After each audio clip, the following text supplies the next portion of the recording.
অনেক কিছু করে ফেলাবে, অরাজকতা করবে। ওই ভোটে তারা কেন পাচ্ছে? ওর মধ্যে কেউ নাই। অনেক বিএনপি নেতা, অনেক জামাত নেতা বলে যে আওয়ামী লীগের লোকই নাকি নাই একজন। তো যে যাদের দাপট লোক হয়ে নাই, গেছে, আওয়ামী লীগ থেকে যাদের দাপট লোক হয়ে গেছে। নাই, যাদের দলকে আপনারা নিষিদ্ধ করে রাখছেন, দলীয় কোনো কর্মকাণ্ড নাই, সেই দলের দণ্ডপ্রাপ্ত নেতা দণ্ড গ্রহণের জন্য দেশে আসতে চান, ভয় পান কেন? ওদের তো কয়েকটা ক্যাটাগরি নিরাপত্তা আছে, ওনাকে নিরাপত্তার মধ্যে রাখা হয়েছে হয়েছে এখন নিরাপত্তা ভেদ করে যে যদি কেউ তাকে হত্যা করতে চায়, কারা করবে? আমন্ত্রণ জানাচ্ছি প্রিয় দর্শক, মানচিত্র নিয়মিত আয়োজন কথোপকথনে আজকে আমাদের সাথে এই মুহূর্তে আলোচনা যুক্ত রয়েছেন সিনিয়র সাংবাদিক এবং কলামিস্ট সাংবাদিক মাসুদ কামাল। সাংবাদিক মাসুদ কামাল, শুরুতেই যে প্রশ্ন করতে চাই আপনার কাছে, শেখ হাসিনার ফিরে আসার ঘোষণা এবং তার প্রতিক্রিয়া বাংলাদেশের বিভিন্ন মহলে। আহ সরকারি মহল চুপ, তবে বিএনপির যারা শীর্ষ নেতা এবং জামাত থেকে শুরু করে এনসিপি সবাই বলছে বিচার করতে হবে, কিন্তু আসতে দেওয়া যাবে না। সব মিলিয়ে আপনার কি মনে হচ্ছে গত 2 দিনে যা ঘটে গেল? রাস্তাঘাট মানুষ গরম করে ফেলছে যে ওনার ফাঁসির আদেশ বাস্তবায়ন করতে হবে, ফাঁসি দিতে হবে, একবার না দুইবার দিতে হবে, তিনবার দিতে হবে, অনেক কিছু বলা বলি হচ্ছে। তাহলে এইটা কি আপনি এদের এই হইচইটা চালাবেন নাকি ওনাকে ফাঁসি দিবেন? যদি ফাঁসি দিতে চান, এখন উনি যখন বলছেন যে আমি নিজেই যে, উনি তো বলেন নাই যে আমি বাংলাদেশে যে আন্দোলন করবো, উনি তো বলেন নাই যে আমি বাংলাদেশে এসে বর্তমান সরকারকে ফেলে দিব, জামাতকে কুচুকাটা করবো, তা তো বলেন নাই। উনি বলেছেন কি, ওনার যে ইন্টারভিউটা আমি পড়লাম রয়টার্সে, সেখানে উনি বলেছেন আমি দেশে যে সারেন্ডার করবো। তো সারেন্ডার কার কাছে করবে ভাই? গভর্নমেন্টের কাছে তো করবে, আইনের কাছে তো করবে, আদালতের কাছে তো করবে। তাহলে যে কাজটা করার জন্য আপনারা এত চিল্লাচিল্লি করছেন, সরকারি দল, সরকার, বিরোধী দল সবাই চিৎকার চেঁচামেচি করছেন যে শেখ হাসিনাকে আনতে হবে, এখন যখন উনি নিজে বলছেন আমি যাব, তখন তারা বলছে না আনা যাবে না, না এভাবে আনা যাবে না, ওভাবে আনতে হবে, সেভাবে আনতে হবে, না আসতে দেওয়া যাবে না। কেউ দেখলাম যে আসলে পরে নাকি তাকে এয়ারপোর্টেই তাকে দেখে অনেক কিছু করে ফেলাবে তারা, অনুকরণ করবে। এগুলি কেন? এটা হলো ওই কারণে হয় অনেক সময়, ওই যে এদের মধ্যে এক ধরনের আতঙ্ক তৈরি হয়েছে। উনি আসতে চেয়েছেন, এরা ভয় পেয়ে গেছে। আমার কাছে আমি আমি তো অবাকই হয়েছে। আমি প্রশ্নটা করছি যে সরকার কি বিচলিত কিনা? সরকারের তো ওয়েলকাম করা উচিত। প্রথম দিন দেখলাম যে আইসিটির যিনি চিফ প্রসিকিউটর আছেন, উনি বলছেন ডিসেম্বরে উনি এখনই আসুন। তো শুনে আমি খুশি হয়েছি যে ভালো, উনি চান যে আসেন। কালকে দেখলাম বললো না এইভাবে তো আসতে পারবেন না, সরকারের মাধ্যমে আসতে হবে। আরে ভাই, সরকারের মাধ্যমে আনেন আর যেভাবে আনেন, যিনি আসতে চান, আপনি আনতে চান, ওই সরকার যদি দিতে চায়, তখন আবার যাকে আনা হবে তিনি আসতে চান কিনা, তিনি মুসলামসে করেন কিনা, এগুলো অনেকগুলো ইস্যু আছে। কিন্তু সবচেয়ে যেটা প্রধান ইস্যু, যাকে আমরা আনতে চান, উনি যখন নিজে বলছেন আমি যেতে চাই, তখন তো দুই সরকারেরই উচিত তড়িৎ গতিতে ওনার আনার জন্য প্রয়োজনীয় কাগজপত্রের ব্যবস্থা করা। আমি তো মনে করি যে ভারতে বাংলাদেশের যে দূতাবাস আছে, তাদের উচিত হাই কমিশন আছে, তাদের উচিত হবে ওনার জন্য একটা ট্রাভেল ডকুমেন্ট তৈরি, সবসময় জন্য তৈরি করে রাখা। উনি যখনই আসবেন সেটা ডেট দিয়ে দিন, হয়ে গেল। উনি তো সরকারের এবং বিরোধী দলের যে আকাঙ্ক্ষা, সে আকাঙ্ক্ষাকে সহজ করে দিচ্ছেন। সহজ করে দিলে সেই সহজ জিনিসটা নিতে, গ্রহণ করতে ভয় কেন পায়, এটা আমি বুঝি না। এবং তাদের এই লাফালাফি দেখে আমি একটু হতাশ হয়েছি। হতাশ হয়েছে এই কারণে যে এই লোকগুলি যাদেরকে আমরা ক্ষমতায় বসিয়েছি এবং যারা নিজেরা ক্ষমতায় বসতে চেয়েছিলেন এবং ভেবেছিলেন তারাই বসবেন, এরা যে এত দুর্বল, এটা ভাই আমার চিন্তার মধ্যে ছিল না, সত্যি কথা বলতে। মানে দেখেন, 213টা আসন পেয়েছে বিএনপি, 77টাই ধরিয়ে দিই, কারণ ওই যেগুলি এনসিপি পেয়েছে ওগুলো তো জামাতেরই ভোট। ধরলাম 77টা আসন পেয়েছে জামাত এবং এনসিপি মিলে। এই যে এত শক্তি, এত শক্তি থাকলে এত শক্তি আসলে করতে গেলে জনগণের ভোটেই তো। তাহলে যে জনগণ তাদেরকে ভোট দিয়েছে বলে তারা মনে করেন, সেই জনগণের উপর তারা আস্থা নাই। তারা কেন ভয় পাচ্ছেন যে আওয়ামী লীগের যারা মাঠ পর্যায়ে নেতাকর্মী আছে তারা অনেক কিছু করে ফেলাবে, অরাজকতা করবে? ওই ভোটে তারা কেন পাচ্ছে? ওর মধ্যে কেউ নাই। অনেক বিএনপি নেতা, অনেক জামাত নেতা বলে যে আওয়ামী লীগের লোকই নাকি নাই একজন। তো যে যাদের দাপট লোক হয়ে নাই, গেছে, আওয়ামী লীগ থেকে যাদের দাপট লোক হয়ে গেছে। নাই, যাদের দলকে আপনারা নিষিদ্ধ করে রাখছেন, দলীয় কোনো কর্মকাণ্ড নাই, সেই দলের দণ্ডপ্রাপ্ত নেতা দণ্ড গ্রহণের জন্য দেশে আসতে চান, ভয় পান কেন ভাই? আমি এটা বুঝি না। আমি ওনাদের উপর একটু হতাশই হয়েছি যে তাহলে কি ওনারা আসলে অতটা শক্তিশালী নন, তাহলে কি ওনারা কেবলই ফাঁপানো বেলুন, আমি জানি না। না মানে তাহলে এইগুলো কি সব শো অফ, যে শেখ হাসিনার বিচার চাওয়ার জন্য মাঠ গরম করা হয়, তাকে ফাঁসি দিতে হবে, মৃত্যুদণ্ড দিতে হবে, তার গ্রহণযোগ্যতা শেষ। আহ, এই যে আমরা দেখলাম যে এনসিপির পক্ষ থেকে গতকালও বিচার দাবি করা হলো, তো বিচার দাবি করছে, আসতে দেওয়া হচ্ছে না, মাঝখানের ফারাকটি আসলে কোথায়? আর আপনি বলছেন যে দুই সরকারেরই উদ্যোগ গ্রহণ করতে হবে, ভারত সরকার এবং বাংলাদেশ সরকার, তাকে ফিরিয়ে আনার জন্য। এবং তিনি যখন নিজেই বলেছেন, শেখ হাসিনা নিজেই বলেছেন যে আমি আত্মসমর্পণ করতে চাই, সেখানে ভারত সরকারের কি করা আছে এখানে? ভারত তাকে ছেড়ে দিবে, বলে আপনি যান, এটাই তো আর কিছুটা। উনি তো ভারত তো ভারতের, ভারত তো বলেনি যে আমি না আটকে রাখছি। ওনাকে ভারত তাকে কিভাবে রেখেছে, তার স্ট্যাটাসটা কি, এটা কিন্তু আমরা কেউ জানি না। ভারত সরকার কিন্তু একবারের জন্য বলেনি যে তাকে তারা কিভাবে রেখেছে। তাকে কি তারা বন্দি করে রেখেছে, তাকে কি গৃহবন্দী করা হয়েছে, সে কি ওনাদের অতিথি, উনি কি ওনাদের অতিথি হলে কোন ধরনের অতিথি, মুক্ত অতিথি নাকি গুপ্ত অতিথি, এগুলি কিন্তু কোনোটাই ক্লিয়ার না। ক্লিয়ার না এই কারণে গত 2 বছরে তার তো একটাও ছবি আমরা দেখিনি। কেউ দেখেছে? কোনো মিডিয়া দেখেছে? দেখেন, যে কয়টা ইন্টারভিউ তার হয়েছে, একটা ইমেলের মাধ্যমে হয়েছে, আর একটা টেলিফোনের মাধ্যমে হয়েছে। উনি যদি অতিথি হিসাবে মুক্তই থাকেন, তাহলে তো রয়টার্স এর সাংবাদিক যে ওনার সঙ্গে সরাসরি ইন্টারভিউ নিত, সেই ইন্টারভিউতে আমরা ছবি দেখতাম, রয়টার্স এর ছবি দিত, ছবি দেখাতো। তো তা তো তারা কেউ করেনি। তার মানে কোন বাইরের সাংবাদিকের কাছেও কিন্তু ওনার মানে আপনার একসঙ্গে মিলিত হওয়ার মতো কোনো বিষয় নাই। নাই কেন? এই বাধাটা কি শেখ হাসিনা নিজে দিয়েছেন, নাকি এটা ভারত সরকার দিয়েছেন, এটা তো আমরা জানি না। তবে উনি 8-10 জন অতিথির মতো যে নন, সেটা কিন্তু আমরা বুঝতে পারি। আর তো অতিরিক্ত হলে তো অন্তপক্ষে রয়টারের সাংবাদিক তো যেতে পারতেন, তো ওনাকে তো টেলিফোনে ইন্টারভিউ নিতে হচ্ছে কেন? তার মানে উনি কাউকে দেখা দিচ্ছেন না, কেন দেখা দিচ্ছেন না? উনি কি আসলে সুস্থ না? উনি কি অসুস্থ? ওনার কি চেহারা খারাপ হয়ে গেছে? ওনার সঙ্গে আপনি মনে করেন ভারত সরকার, ভারতের মধ্যে ওনাকে কে মারবে? ভারত তো নিজে থেকে আটকে রাখছে। আচ্ছা, ভারতের প্রধানমন্ত্রী কোথায় থাকেন, এটা কি লোকে করা যায় না? লোকে করে না। ওদের তো কয়েকটা ক্যাটাগরি নিরাপত্তা আছে, ওনাকে নিরাপত্তার মধ্যে রাখা হয়েছে হয়েছে। এখন নিরাপত্তা ভেদ করে যে যদি কেউ তাকে হত্যা করতে চায়, কারা করবে? কারা? ভাই এগুলি হলো জানেন, এগুলি আসলে ওনারা একটা যুক্তি বানাচ্ছেন। আমি এই যুক্তিগুলিকে খুব একটা গ্রহণ করি না। বাট আমি তাহলে মনে করি এটা ভারতের উচিত যে বলে দেওয়া যে তার স্ট্যাটাসটা কি হবে।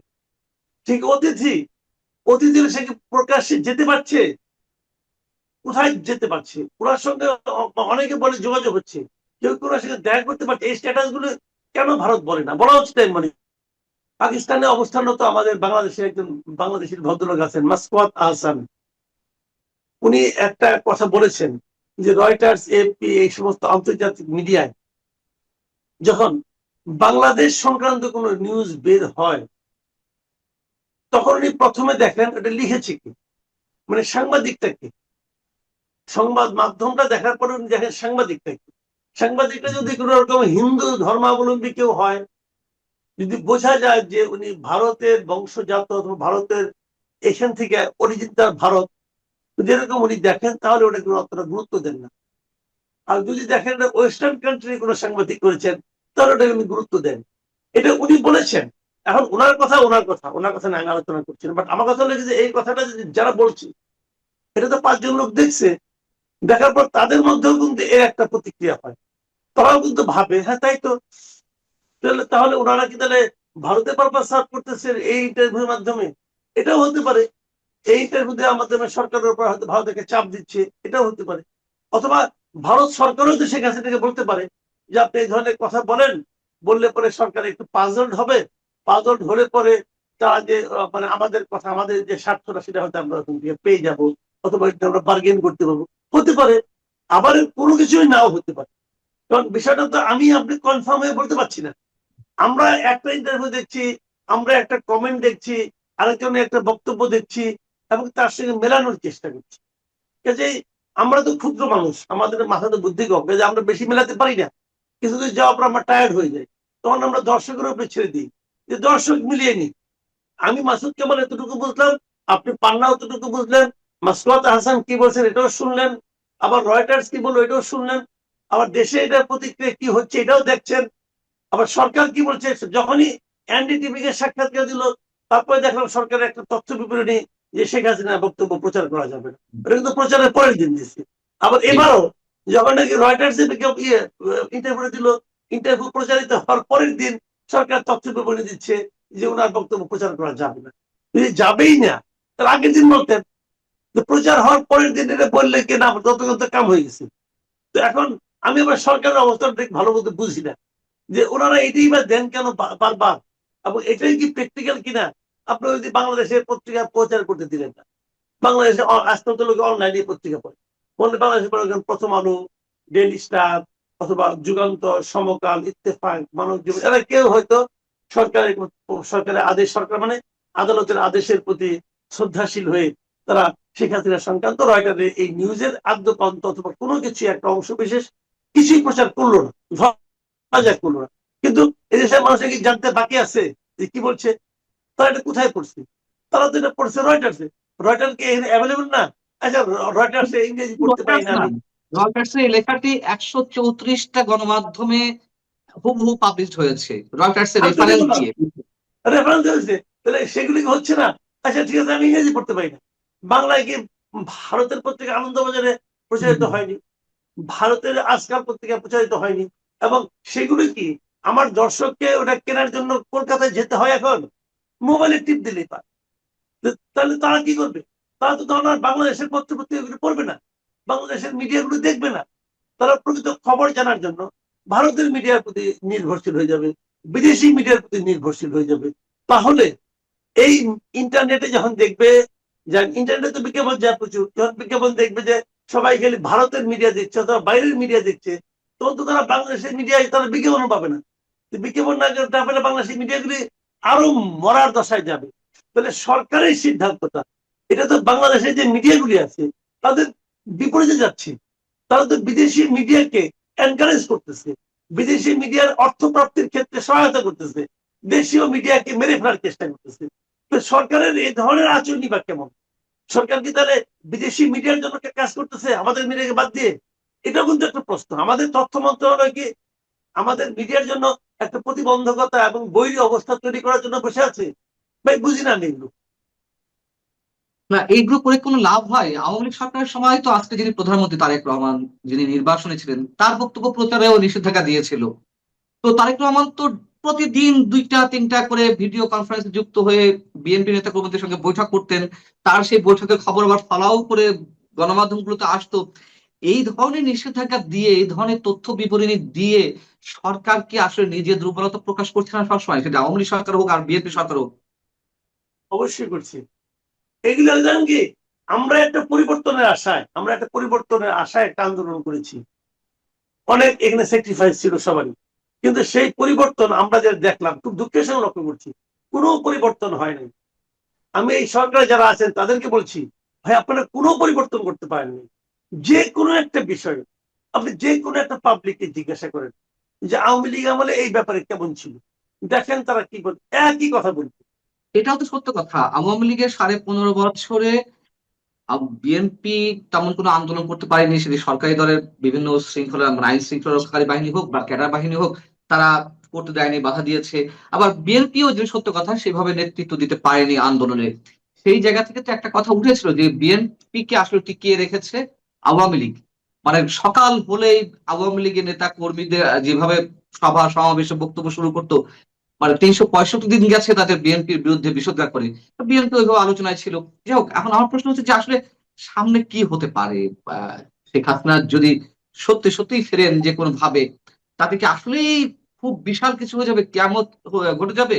মানে এত ভয় পাচ্ছে কেন সরকার বা অন্য দল যারা এটা আমি, রয়েছে? তাদের দুর্বলতাটা কোথায় আমি জানি না, ভয় পাচ্ছে কিনা তারা তো নিজেরা স্বীকার করে না তাদের ভয় পাচ্ছে। তারা তো মনে করে যেন কোনো সমস্যা হবে না, তো সমস্যা হবে না তো এই সমস্ত উল্টাপাল্টা কাজ করেন কেন? আর আরেকটা জিনিস হলো যে শেখ হাসিনা আসলেই দেশে অনেক কিছু হবে, আমি তাও মনে করি না। শেখ হাসিনা আসলে যেটা হবে, আওয়ামী লীগের নেতা কর্মীদের মধ্যে এক ধরনের উদ্দীপনা তৈরি হবে, এক ধরনের মানে আপনার আপনি কি বলবো এটাকে, এনার্জি হয়তো বা আসবে, এটা ঠিক। কিন্তু সে এনার্জিটা বেশিক্ষণ থাকবে না। বেশিক্ষণ থাকবে না এই কারণে, এনার্জি আসতে পারে 2 দিন 3 দিন, তারপরে তারা সবাই ঝিমায় যাবে। আমরা কিন্তু ভেবেছিলাম যখন নাকি খালেদা জিয়াকে জেলখানায় নিয়ে যাওয়া হলো, তখন অনেকে বলেছিল যে জেলখানায় নিতেই পারবে না। তারপরে বলেছিলেন যে নিলেও গভর্নমেন্ট টিকতে পারবে, রাখতে পারবে না। তো সবই তো হয়েছে ভাই। বিশাল লোক তার গাড়ির সঙ্গে গেছে, যে প্রায় 2 কিলোমিটার 3 কিলোমিটার লোক তার গাড়ির সঙ্গে সে গেছে, যে জেলখানায় ঢুকাই দিয়েছে। এইটা করছে, আর তো কিছু করে নাই। তারা কি জেল ভাঙতে গেছে? ভাঙতে যায় না। আদালত ভাঙতে গেছে? তাও যায় নাই। তো ওই লোকগুলো আবার হাইডে হাইডে চলে আসছে। তারা গেছে। এইগুলি বাংলাদেশের পলিটিক্স এরকমই হয়। এখানে কেউ কারোর জন্য জীবন দিয়ে যায় না। যেগুলি জীবন যায় এগুলো হুজুগে যায়। এবং শেখ হাসিনার ক্ষেত্রে আমার ধারণা তাই হবে, একটু বেশি কিছু হবে না। কারণ আওয়ামী লীগ যদি অতটাই সিরিয়াস হইতো, আপনি একটা কথা ভাবেন না, কারণ 23শে জুন আওয়ামী লীগের প্রতিষ্ঠা বার্ষিকী ছিল। তারা প্রতিষ্ঠা বার্ষিকী একটা ঘোষণা দিল, দেওয়ার পর সরকার বিরাট ব্যবস্থা নিল, শ্বাস রব রব দিল, 6টা জেলায় আর্মি নামাই দিল, অমুক করলো তমুক করলো। আমরা সমালোচনা করলাম, কেন আর্মি নামাইলেন? আচ্ছা, 6 জেলার হয়ে আর্মি নামাইছে, উপজেলার পর্যায়ে আর্মি ছিল, অন্যান্য জেলাগুলিতে আর্মি ছিল, কোথাও কোনো মিছিল মিটিং হয়েছে? হয় নাই তো। সরকার যদি এই ব্যবস্থা না নিত তাও হইতো না। সরকার এই ব্যবস্থাগুলো না নিলে তাও হইতো না, আমি মনে করি হইতো না ভাই। হইতো না এই কারণে আওয়ামী লীগের মধ্যে যারা নাকি নেতা কর্মী সারা দেশে আছে, তারা মাঝে মাঝে ক্ষিপ্ত হয়ে যায়, মাঝে মাঝে উত্তেজিত হয়, কিন্তু তারা সংগঠিত ভাবে উত্তেজিত হয় না। এদের সংগঠিত ভাবে তারা একসঙ্গে নাই, এটা রিয়েলিটি। কারণ যখনই তারা সংগঠিত মাঠে নামতে যায়, তখন অনেকের মধ্যে প্রশ্নটা আসে, আমরা কার জন্য লড়াই করছি? দলের জন্য নাকি কতিপয় নেতার জন্য? এবং এই নেতাগুলি কোন নেতা? যে নেতাগুলো আমাদেরকে বিপদের মুখে ফেলে নিজেদের লুটকৃত টাকা পয়সা নিয়ে বিদেশ চলে গেছে। তারা সবাই লুটপাট করে গেছে দেশ থেকে ভাই। এবং এই টাকা দিয়ে তারা ওখানে না খাই থাকে, তাহলে তো খাওয়ায় কে? শেখ হাসিনাকে না হয় ইন্ডিয়ান গভর্নমেন্ট খাওয়ায়, অন্য যে সমস্ত মন্ত্রী আছে তাদের কে খাওয়ায়? ইন্ডিয়ান গভর্নমেন্ট খাওয়ায় তো না। বিদেশে পাঠিয়ে থাকতে টাকা লাগে না, এ টাকা আসে এখান থেকে। তারা প্রচুর এমন লুটপাট করে তারা গেছে এখান থেকে, তাদের টাকা। যেমন নানক ধরেন, নানক, বাহাউদ্দিন নাসির, এদের তো রাজকীয় জীবনযাপন আমি শুনেছি। তো এদের এই টাকা আসে থেকে। এবং যদি তাদেরকে আবার নেতা বানাইতে হয়, কিন্তু ওবায়দুল কাদেরকে এসে আবার নেতা বানাইতে হয়, তাহলে দেশের মানুষ, সাধারণ মানুষ কেন মাঠে নামবে? মাঠে নামবে না তো। শেখ হাসিনা কি একবার বলেছে আমি ওই নেতৃত্বের কারণে আমার আজকে এই দুরবস্থা? শেখ হাসিনার গ্রহণযোগ্যতা আছে, ওবায়দুল কাদের কি আছে, বাহাউদ্দিন নাসিমের আছে, নানকের আছে,